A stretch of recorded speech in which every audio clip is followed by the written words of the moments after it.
Welcome back to the Brothers War EDH. My name is Chris. This is my brother Ryan, somewhere around here. Here. Okay.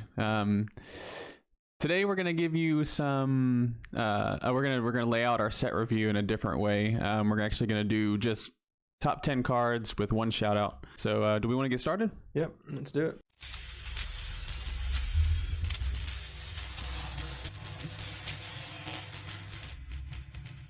So the first card we wanted to mention, which is actually our honorable mention, is Recommission. It's a 2-mana sorcery.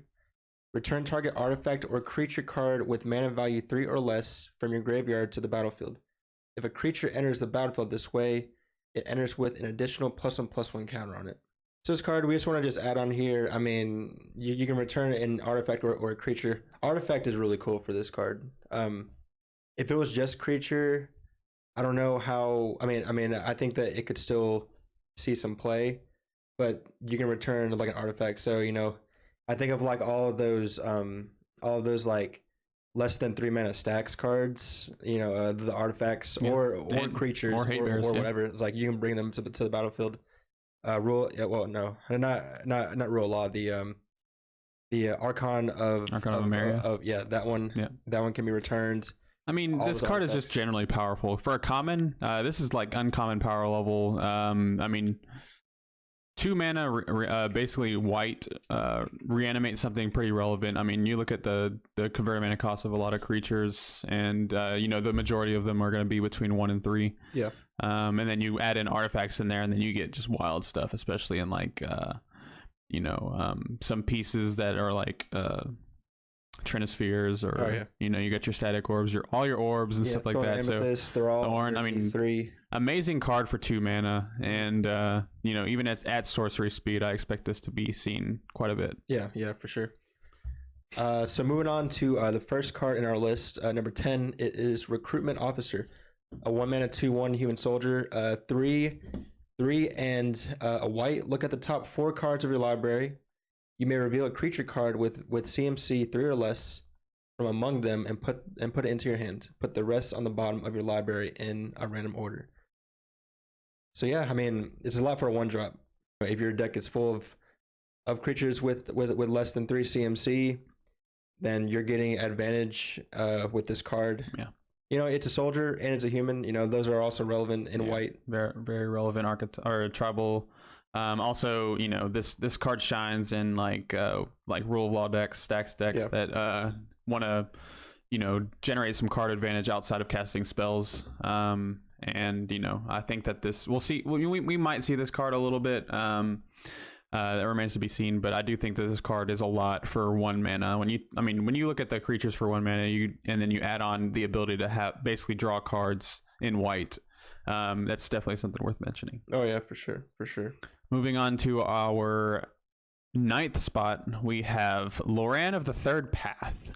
This is a 3 mana legendary human artificer, 2/1, and it reads Vigilance. When Loran of the Third Path enters the battlefield, destroy up to 1 target artifact or enchantment. Tap it, you and target opponent each draw a card. So this is a white Reclamation Sage with upside. Yep.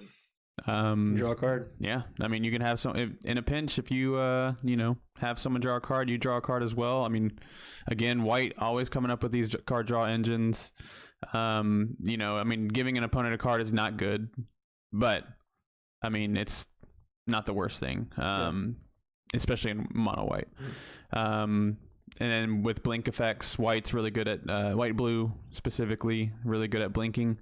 This is a very, very good card. Yeah, I was watching Play to Win's episode on their top 10 cards from the set, and they mentioned that this actually helps against Thassa's Oracle. Yeah, because they put it on the stack and make a draw, and then Yeah. But if you're playing Thassa's Oracle with that on the field, like, what are you doing, honestly? Like, yeah, think about your plays before you right. Next, at number 8, we have Disciple of Kaylas Nin. I think that's how you say it. Yeah. It's a 5 mana human wizard, 3/4. When it enters the battlefield, starting with you, each player chooses up to 5 permanents they control. All other permanents other than Disciple that weren't chosen this way phase out. Permanents cannot phase in on the world. Permanents can't phase in. Nice. Yeah, this card is very interesting. I think it's a pretty powerful effect. I mean, it's not non-land permanents, it's permanents, which is wild. Permanents can't phase in, another wild thing. You're able to, if you're able to blink this card, because when it doesn't say phase in until it leaves the battlefield. Just so like if someone tries to remove it, you blink it. If someone tries to get a lot more tokens on the field, they keep their token generator or something like that, you blink it, they're back down to 5 total permanents. That includes lands, mana rocks, so they got to be really picky with what they choose. I don't know if you've seen this, but Teferi's Protection. Yeah, Teferi's Protection. Yeah, like you can't come back in the game. Yeah, GG's. You just can't. I mean, you can draw and stuff like that, but your permanents just you start over for sure. Yeah, you're just starting over until this gets out, and then you have to wait until your turn again to phase back. To have everything phase back in for you. What's funny is like your other two opponents probably don't want to kill this if you're basically just political. Yeah, it's a very interesting and powerful card. Yeah. Next on our list is Soul Partition. 2 mana instant speed. Exile target non-land permanent. For as long as that card remains exiled, its owner may play it. A spell cast by an opponent this way costs 2 more to cast.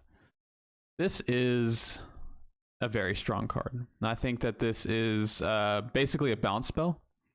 But it's better than a bounce spell because it costs 2 more to cast it, and it's instant speed. And it's also in white. It's breaking the color pie when you think about it. I mean, it's not really. It's exiling it, but I mean, essentially, it's just a bounce spell with upside. And I think that this has a lot of merit to play in Commander. Mm-hmm. Yeah, it is a very interesting design because the first thing that I thought of was like, oh well, you can exile 2 mana exile a permanent, and it costs 2 more if they wanted to like replay it and everything, but you just don't see those kinds of cards, especially in white. And I'm glad that they're making these cool white cards and trying to just give it more like diverse options. But yeah, that card is really cool. A couple things interested to see how it plays out. Yeah, a couple things to note here. This with Drannith Magistrate, GG's, you can't cast it. Also, you can bounce your own stuff, or you can exile your own stuff. Dockside Extortionist. If you have enough, you can generate an insane amount of mana. So it's very flexible. I think the flexibility as well as the power of this card should make this card see some play. Yeah, I'd be interested to see if it's as powerful as I think it is. Would you play it in decks that don't have effects that are similar to this? Like would you play this in like a blue-white deck, for example? I think once you get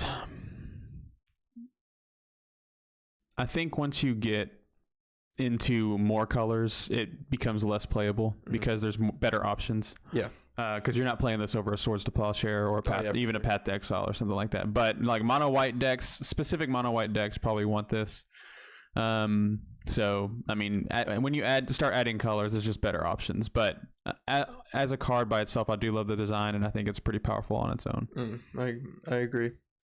Moving on to number 6 on our list, Takasha's Welcome. It's a 3 mana enchantment. Whenever 1 or more creatures with mana value 3 or less enter the battlefield under your control, draw a card. This ability triggers only once each turn. I like how this says. I'm sorry. I like how this doesn't say non-token. So tokens trigger this. It's only 1 each turn, but in those decks that a lot of these cards are like low color cards that like probably struggle with card draw, but you can also see this in something maybe like a vampire deck, for example. Edgar Markov might want to see this. You're just drawing cards just by playing by deploying tokens, and you can do it every single turn. Like let's say you had something that can be able to make a creature token every single turn. Then you're drawing 4 cards. Creatures with Flash. Cathar Commando is a very good white card. Yeah, I mean this card is very efficiently costed. And again, I think mono white decks are going to want this card. And decks that struggle with drawing cards, I could probably see this in Selesnya, Boros, maybe not Orzhov or Azorius, but depends on the build. I do think that this card is very good and efficiently costed. Even if you're only drawing 1 card a turn, I mean, shoot, it's just 1 extra card a turn. I mean, what can you ask for more? Right. Phyrexian Arena, I mean, you got a lot of cards that just draw an additional card that a lot of people play, and I think this is on that level. Next up, we have Kayla's Music Box. A legendary artifact, costs 2 mana. White, and tap it. Look at the top card of your library, then exile it face down. Tap it until end of turn. Play cards you own exiled with Kayla's Music Box. So yeah, another card draw engine in white. Yep. I mean, this is 2 mana, and you can just use excess mana to. I mean, you can do this at any time. You don't have to do this at sorcery speed. Right. You can tap it, pay a white, and then exile the card, and then when you're ready to go, you just tap, and you could play these cards, which means you can play lands. Yeah, play. I like it. I like cards that say play because instead of cast. There's times where it's like, oh my gosh, like you can't play play the lands, and you can't just like keep going. And this is a pretty with value engine, I feel like. I think I'll be testing this out. Some decks, for sure. I think it's gonna see play. Just like in those low color white decks. Like I feel like that they're really trying to give those some more power to be able to hang, because they're probably like, oh well, mono white or Boros or whatever is like not. I mean, there is a Winota, but in general, they're trying to raise their floor, which is pretty cool. Yeah, probably one of the better value engines in white. Moving on to number 4, Meticulous Excavation. It's a 1 mana enchantment. 3 mana, 2 and a white. Return target permanent you control to its owner's hand. If it has Unearth, instead exile it. Then return that card to its owner's hand. Activate only during your turn. Yeah. This card is insane. So 1 mana, Temur Sabertooth. Really, think about it. I mean, you can only do it on your turn. Which, I mean, if you have, let's say, Dockside Extortionist, this is an infinite mana outlet for 1 mana. I mean, what more do you want? You can save your permanents. You can buy back your ETB spells. This card, I just feel like this card is very, very powerful, and it should be seeing a lot of play. You can use it as protection on your turn, as a combo piece, a value engine. I mean, it's very versatile and efficiently costed at 1 mana. I don't see the opportunity cost too high here. So very very powerful just for 1 mana. I mean, it's permanent. I mean, a couple things that come to mind is obviously Dockside Extortionist, but also Estrid, my Estrid deck. It could be an infinite mana outlet in Estrid. You return Estrid to your hand with some mana positive enchant lands. And you can basically infinite mana, infinite masks. I mean, this card is just really good. I feel like you're always looking for more ways to make that deck crazy. Yeah. I mean, always. When they're putting out stuff like this, I mean, Estrid has not been featured on the channel yet, but gosh, I don't want it to be featured on the channel. It's not a fun deck. It's a planeswalker. I mean, it's a cool deck. Don't get me wrong, but man, when you moving on. That's a conversation for another day. Yes. Next up on the list is Calamity's Wake at number 3. Calamity's Wake is a white instant, 2 mana. Uncommon, 1 and a colorless, 1 white and a colorless. Exile all graveyards. Players can't cast non-creature spells this turn. Exile Calamity's Wake. I mean, this card is a hoser. I mean, dude. Yeah, higher power stuff that people like to combo. I mean, this is just it shuts off Underworld Breach. It shuts off. It's like a silence when you need it to be. Yeah, and I mean, it's like silence. The thing is though with this card though is that it does say players, so you just gotta just be careful with with like your deck. But yeah, but you're not casting this and wanting to cast another spell. You're casting this to shut off somebody. It is a reactive spell.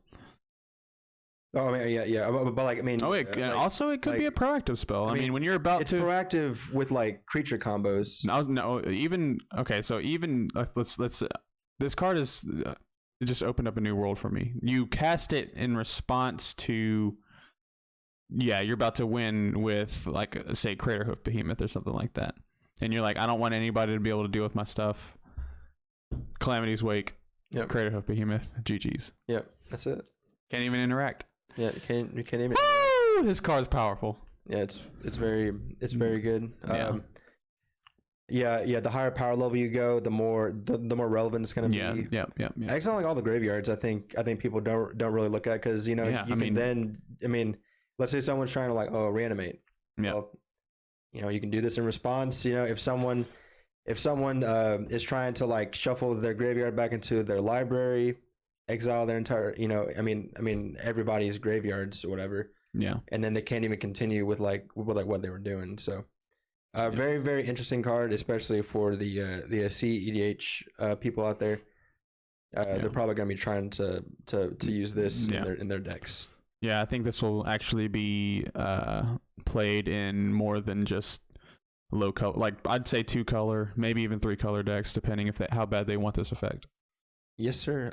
Moving on to our number 2 card of the set. It is Erzas Silex, a 3-mana legendary artifact, 2 and 2 white. You tap it, exile it. Each player chooses 6 lands they control and destroy all other permanents. Activate only as a sorcery. And then it says, when Erzas Silex is put into exile from the battlefield, you may pay 2. If you do, search your library for a Planeswalker card, reveal it, put it into your hand, then shuffle. So a little bit extra. Yeah, this card is just generically powerful. I mean, one of the most powerful effects in white is what? Balance? Right? Something like that? Balance, strength, mastery. I'm just kidding. Yeah, I mean, just like those. Balance just trying to leveling the playing field. Just trying to level the playing field, slow the game down. I mean, geez, it's just insane. Like being able to, it's like a board wipe, and it also, punishes those green decks, which green decks got the lands going crazy. You know what I mean? So I don't see you activating the second ability often. But hey, if you have a very powerful planeswalker, I mean, it's being able to tutor a planeswalker to your hand, that a very effective way to do that. So and while also resetting the board. Yep. Yeah, that ability, because if it was destroy a permanent, or destroy all non-land permanents, it probably wouldn't be as good. But just being able to choose 6 lands, I mean the reducing the lands is very, very strong. Like balance. We forgot to mention Armageddon is also kind of in that same realm, but that one's a little more. That one's kind of different. That's not really leveling the power field. It's just kind of stalling the game unless you're ready to win. Yeah. But it is a very, very strong card. Moving into the number 1 slot of the Brothers War set for white cards, we have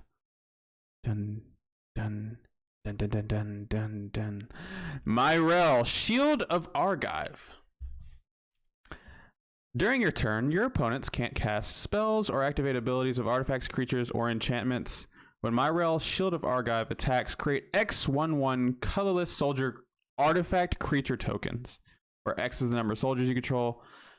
3 and a white legendary creature. I mean, you could use this as your commander. You can make soldiers. You can make artifacts. I mean, stacks piece. Do I need to go on? Do I need to go any further? This card is bonkers. Yeah. You're definitely going to want to slow the game down and generate card advantage off this card while, reducing the resources of your opponents by taxing them, making them only play one spell a turn. I mean, when you can support this commander, I really think that this guy can shine, or this lady can shine. Yeah, it's man, Grand Abolisher effects. Well, I mean, that is like the only effect, on that card, especially on in the command zone. Yeah, and like now technically you can have two if you really wanted it. Yeah. But being able to, just do whatever you want on your turn. Yeah. And like if you're trying to like slow the game down, stacks out the board till you get to your combo. But also is like you have something that generates you value over time. Yes. Like if it was just that effect, I don't know, that would just be a 2 mana more Grand Abolisher, but being able to double your soldiers. But even a two mana more Grand Abolishers in the command zone is so powerful because especially in higher power lists, you're going to have combos, right? You're going to want to protect your combos in mono white. What's a better way to do that than just slamming down a Myrel and just being like, are you passing turn? You passing to me? I mean, this card is nuts. I'm surprised they printed this card. But turn one, well, I mean, I don't know if you would if you'd want to like Jewel Lotus. You could Jewel Lotus this card. Yeah, for sure. You would, because the next turn you attack and then you make you turn one Jewel Lotus, you play this, turn two you play maybe turn one Jewel Lotus. You can play this turn one. Right. You play on turn one, turn two you play like a couple of soldiers, and then you attack, and then you just double. Esper Sentinel. You double all of that. Yeah, that's Cathar Commando. I mean, geez. Yeah, there's some insane soldiers out there. Thalia, Guardian of Thraben.